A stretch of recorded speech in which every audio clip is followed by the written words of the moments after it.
Textile minister या textile के कोई बड़े अधिकारी नहीं आए थे, लेकिन ये बार बार तय होता गया कि जाना है, वहाँ के लोगों के साथ बैठना है, कुछ उनकी मांगों को समझना है, क्योंकि जब तक फील्ड में नहीं जाते, आंखों से देखते नहीं, काम करने वाले लोगों से बैठकर बात होती नहीं, तब तक विषय समझता है। तो ये बहुत दिन से चल रहा था। अंत में दिसंबर में अभी अधिवेशन जो हुआ नागपुर में, उस समय यह विषय आया कि कुछ इसमें समझने वाले लोगों की एक समिति बनाई जाए।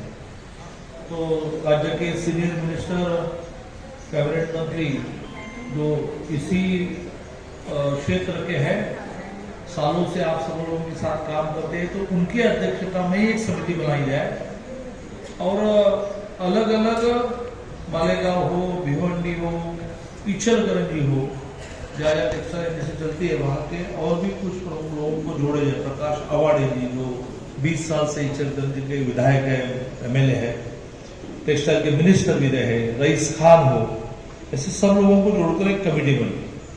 जैसे दादाजी ने बताया कि काफी मेहनत उन्होंने ली, बैठकें भी बहुत हुई और प्रत्यक्ष विजिट भी हुई, उससे एक रिपोर्ट बनी। तो मैं उस रिपोर्ट की राह देख रहा था कि जैसे उस रिपोर्ट को बनाया जाए तो उसकी मांगे मान्य करके मुझे वो मांगे मान्य की है बताने के लिए मालेगांव में जाना। दूसरा एक कारण भी था कि सरकार ने निर्णय लिया कि जो बिलो पॉवर्टी लाइन है, गरीब लोग हैं, गरीब तबके के लोग हैं, जिनको साल में 3 बार राज्य के मुख्यमंत्री महोदय जी ने उन त्योहारों के निमित्त त्योहार को जो चीजें लगती है वो दिया, जिसको कहा गया आनंद का शिधा। तो एक बात ऐसी आई कि क्यों इस आनंद के शिधा के साथ साथ एक गरीब महिला, गरीब अपनी बहन को साड़ी भी दी जाए, ताकि यंत्रमाग पे पावरलूम में काम करने वाले लोगों को काम भी मिलेगा। तो माननीय मुख्यमंत्री महोदय को ये बात जची और उससे निर्णय हुआ कि 27 लाख इतनी संख्या बनती है बिलो पावर में, इतनी साड़ियां अपने महाराष्ट्र के अलग अलग पावरलूम से खरीदी जाए। उनकी एसोसिएशन होती है, उनकी स्टेट की एक एसोसिएशन होती है, तो स्टेट के यंत्रमाग महामंडल को काम दिया गया। उन्होंने टेंडर निकाला और 10 बड़े यंत्रमाग की जो सोसाइटीज है उन्होंने उस काम को उठाया। तो वो भी एक बात थी कि भाई मालेगांव में इसका बहुत काम मिला है, प्रत्यक्ष रूप से जाकर देखे ये साड़ी कैसे बनती है, ये साड़ी ठीक बन रही है कि नहीं। 2 उद्देश्य से मैं आया। देर क्यों हुई? क्योंकि मैं रिपोर्ट बनने की राह देख रहा था, और रिपोर्ट बनने के बाद रिपोर्ट की बातें हमने क्या क्या मानने की, ये जाकर आपको बताना अच्छा रहेगा। और इस साड़ी का भी एक बार अपने आंखों से देखना मैं चाहता था। तो ऐसे एक एकत्रित कार्यक्रम है कि आपकी मांगों के बारे में विचार करना और साड़ी जो बन रही है उसको देखना। ऐसे कार्यक्रम में मंच पर अपने सबके नेता माननीय दादा हुसैन जी हैं, जो 2014 से हम लोग साथ में काम कर रहे हैं। फिर यहाँ के विधायक MLA मुफ्ती इस्माइल जी हैं, जो मेरी जितनी जानकारी है हमारे विनय कोर जी के साथ भी विधायक थे। तो विनय कोर जी, इनकी जब हम मिलते हैं तो बार बार इनकी याद निकालते हैं कि कैसे सिंसियर लोगों के प्रति जिनके मन में प्रेम है और लोगों के लिए काम करने वाले ऐसे विधायक है। ऐसे मुफ्ती इस्माइल जी मंच पर उपस्थित है। कई संगठनाएं हैं जिसमें यंत्रमाग संगठन के साजिद अंसारी जी है, अरविंद पवार जी है, यूसुफ इलियास, शबीर भाई डेगवाले, कचवे सर, भाजपा के जिला अध्यक्ष, प्रदेश कार्यकारिणी के सदस्य भाजपा के दादा साहब जादव, लकी गिल प्रदेश कार्यकारिणी सदस्य, काकाजी पवार जिला सचिव, अरुण मौली पंचायत सदस्य, ऐसे सारे लोग उपस्थित है। जैसे बताया गया कि आज दोपहर 2 बजे से राज्य के उप मुख्यमंत्री, जो मुख्यमंत्री रहे, देवेंद्र जी फडणवीस, यह नासिक में लगभग एक 12-13 कार्यक्रमों के उद्घाटन के लिए आ रहे हैं। दादाजी अपने जिले के पालक मंत्री हैं, तो प्रोटोकॉल होता है कि पहला स्वागत जिले में उन्होंने करना होता है। इसलिए हम दोनों को जल्दी है कि मुझे जाना येवला, हमको जाना नासिक, इसलिए सबके नाम न लेते हुए सभी मान्यवर, जैसे दादा ने बताया कि ये समय कोई कार्यक्रम का नहीं है, फिर भी अच्छी संख्या में उपस्थित बंधु और एक बहन या बेटी है। जैसे मैंने कहा कि हम रिपोर्ट की राह देख रहे थे और रिपोर्ट सबमिट ऑफिशियल रूप से, अधिकृत रूप से करेंगे, लेकिन सारी बातों को मैंने समझा। लगभग ये मानो कि दादा भूसे जी ने उस पर मेहनत की इसलिए भी और वाजिब मांगे हैं इसलिए भी लगभग सारी मांगों को मान्य करने का हमने निर्णय किया। अब उसकी औपचारिकता बची है। औपचारिकता क्या रहती है कि इस रिपोर्ट का भी कैबिनेट नोट बनाना पड़ता है, कैबिनेट में सब लोगों ने उसको मान्यता देनी पड़ती है, तो इसके जीआर निकला तो अपना काम खत्म।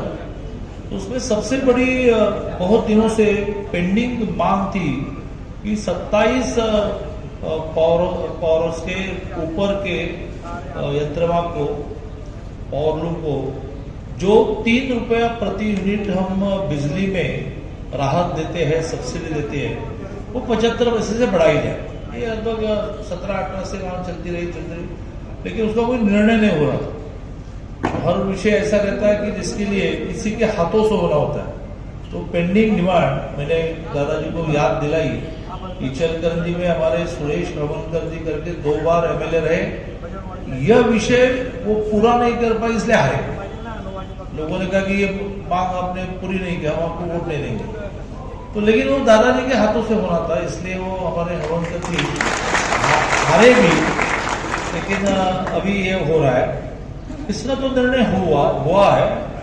अभी उसकी कैबिनेट नोट बनकर मेरा प्रयत्न ये चल रहा है कि मंगल की कैबिनेट में लाएंगे, क्योंकि अब 5 मार्च के इर्द गिर्द, मैं एग्जैक्ट डेट बताऊंगा तो प्रेस वाले इनको कैसे पता चला सकेंगे, तो अंदाजे से 5 मार्च के आसपास लोकसभा की कोड ऑफ कंडक्ट जैसे कहते हैं आचार संहिता लगेगी, जिसमें मतदारों को लुभावने वाला कोई निर्णय करना ये गुनाह होता है।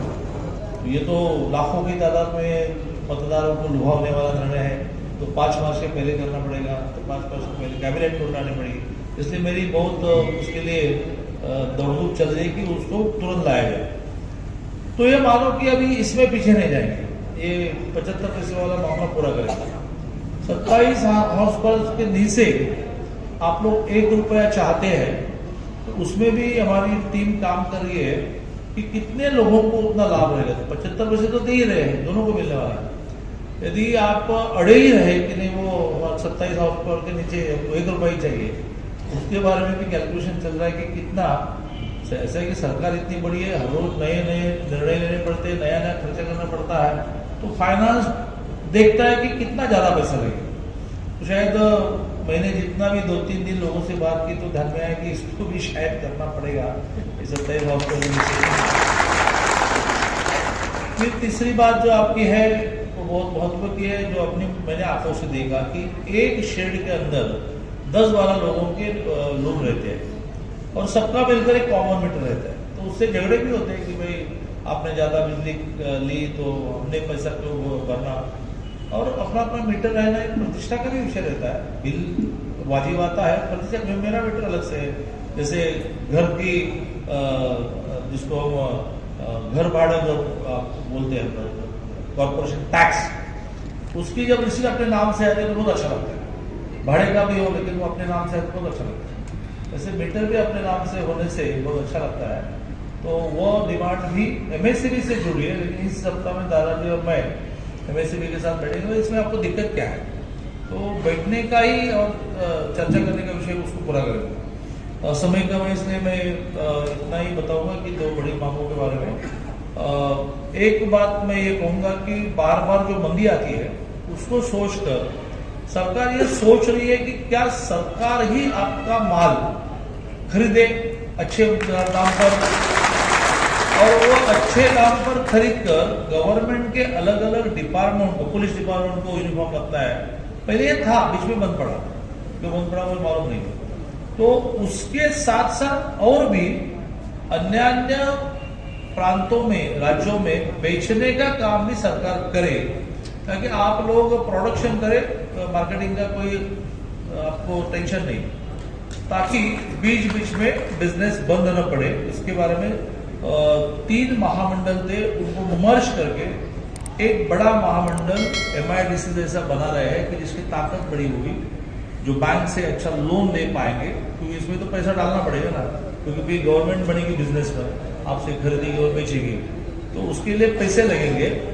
गवर्नमेंट इसमें देगी 100 करोड़ रुपए, लेकिन 1000 करोड़ लेना पड़ेगा। इसमें मुफ्ती जी एक बड़ा विषय जो आपने रखा भी नहीं है, लेकिन सरकार ये ऐसी बनी है, मुख्यमंत्री मोदी ऐसे बने हैं कि आप मांगे बिना आपको देते हैं। तो उसमें से ये सोच रहे कि क्या रॉ मटेरियल अच्छे रेट में हम दे सकते हैं क्या, जो रॉ मटेरियल में भी आपका पैसा जाता है। तो कई बार रॉ मटेरियल बड़ी संख्या में जब हम लेते हैं, ह्यूज क्वांटिटी में लेते हैं, तो सस्ता होता है, और 1 रुपया प्रॉफिट गवर्नमेंट ने न रखते हुए आपको डिस्ट्रीब्यूट किया, तो फिर आपको बहुत अच्छे रेट में मिलेगा। क्योंकि किसानों का भी वही प्रॉब्लम है, आपका भी वही प्रॉब्लम है। इनपुट कॉस्ट जिसको कहते हैं, एक कपड़ा बनाने के लिए जो जो खरीदना पड़ता है वो सस्ते में मिले, तो आप सस्ते में बेच पाएंगे या ज्यादा प्रॉफिट ले पाएंगे। तो ये विषय पर भी सरकार सोच रही है। तो मैं ये आपको आश्वस्त करता हूँ कि जैसे दादाजी ने बताया कि महाराष्ट्र में खेती के बाद, खेती की कोई तुलना ही नहीं हो सकती। खेती में तो लगभग 3-4 करोड़ से भी ज्यादा लोग खेती में है। बाद में 2-2.5 करोड़ ये अलग अलग इंडस्ट्री में काम करते हैं, उसमें बड़ी इंडस्ट्री टेक्सटाइल इंडस्ट्री, बाकी सब लोग तो कारखानों में काम करते हैं। तो ऐसा मिलकर महाराष्ट्र बनता है। 3-4 करोड़ बच्चे होते हैं, 8 करोड़ बड़े लोग होते हैं, 8 करोड़ में से भी आधी महिलाएं होती है, जो इसमें से भी कुछ सर्विस करती है, लेकिन 4 करोड़ पॉपुलेशन ऐसा होता है कि जिनके हाथों को कुछ काम देना होता है। तो 4 करोड़ लोगों को रोजगार देने में 2 करोड़ रोजगार तो इंडस्ट्री से आते हैं, लेकिन लगभग 2 करोड़ ये रोजगार ये आपसे आते हैं, क्योंकि आपके पावर लूम भी है लगभग 30-32 लाख ना, तो एक पावर लूम में तो 2-3 लोग तो काम करते हैं। तो ऐसी बड़ी इंडस्ट्री को सरकार, और विशेषकर एकनाथ जी शिंदे वाली सरकार, आपने कल सुना होगा कि उनका जन्मदिन था, तो उस पर हमने एक बड़ी घोषणा की। मुसलमान हो, हिंदू हो, किसी जाति का हो, किसी भाषा का हो, किसी भी समाज की लड़की को इसके बाद मेडिकल इंजीनियरिंग से लेकर किसी भी शिक्षा को 1 रुपया भी फीस नहीं भरनी पड़ेगी, जिससे सरकार को 1000 करोड़ का ज्यादा खर्चा आएगा, 1000 करोड़। लेकिन मेरा ये निर्णय था कि उनके जन्मदिन पर घोषणा करेंगे, तो कल मैंने घोषणा की। ऐसे संवेदनशील, और उन्होंने तो 1 मिनट में यहाँ कहा, उन्होंने मुझे कहा कि भाई 2 हिस्से बनाओ, मराठा समाज की लड़कियों की दिया तो कितना लगेगा, और सारे को दिया तो कितना होगा। मैंने कहा मराठा समाज को दिया तो 300 करोड़, सारे को दिया तो 1000 करोड़, सारे को। जैसे 1000 करोड़ का 700 करोड़ ज्यादा वाला निर्णय जो 1 मिनट में लेते हैं, तो आपकी जो 1 करोड़ से भी ज्यादा लोग जिसमें जुड़े हैं और जिनके इसमें काम करने से घर चलता है, तो उसके लिए तो एकनाथ जी मदद करते रहेंगे, आप चिंता मत करो। लगातार बैठना पड़ेगा, क्योंकि विषय को समझने के बिना निर्णय नहीं होता। तो मैं लगातार ये प्रयत्न करता रहता हूँ कि ये आने के बाद मुझे पता चले ये मीटर अलग अलग क्यों मांगते हैं। तो ध्यान में आए कि एक ही शेड है और 10 ओनर है, 10 मालिक है, तो मुझे अरे भाई ये बात है, ये तो थोड़ा सा व्यावहारिक नहीं भावनिक विषय ज्यादा है। तो हमने निर्णय किया कि इस बीच में एमएसएमई के साथ बैठेंगे।